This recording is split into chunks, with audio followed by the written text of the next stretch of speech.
So I wanted to do just a quick pre-ride inspection that we like to do on all of our rigs before we go on a 1 to 500 mile overnight trip.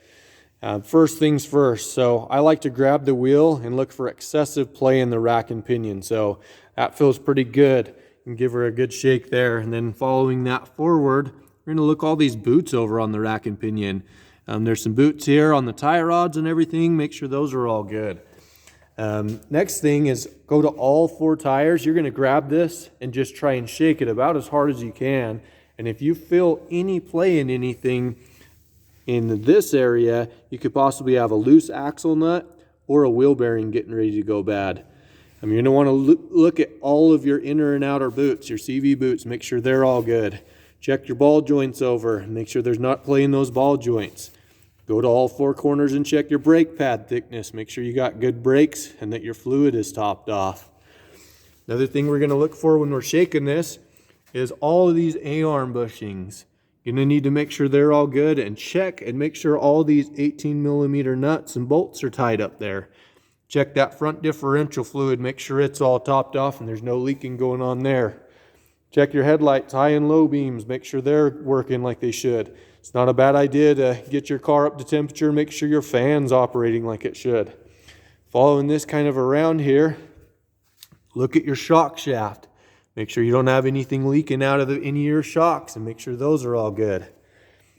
Another thing that we want to check is the charging system. So the battery is back here in this thing, kind of a pain in the butt to check. But I actually have a display that'll let me do that. So if you start the car and go to battery voltage and you see anything less than 13.8 volts, that means your charging system probably isn't working properly. It's about ready to leave you stranded somewhere or your battery's about ready to go bad.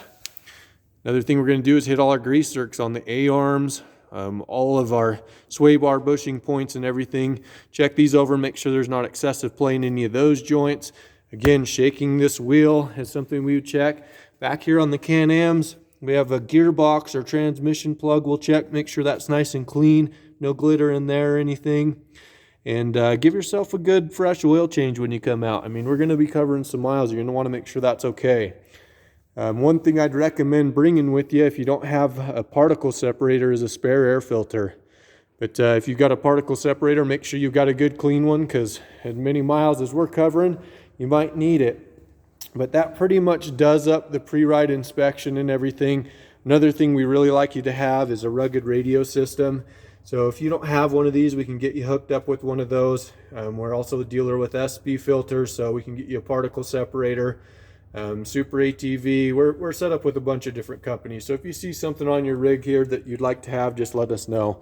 But that's stuff that we look at to make sure you guys are both safe and that the cars can go out with the group and get back so that we don't have any problems. But I hope you guys are all having a great day and you're having some fun out there with your families, and we will see you guys on the trail.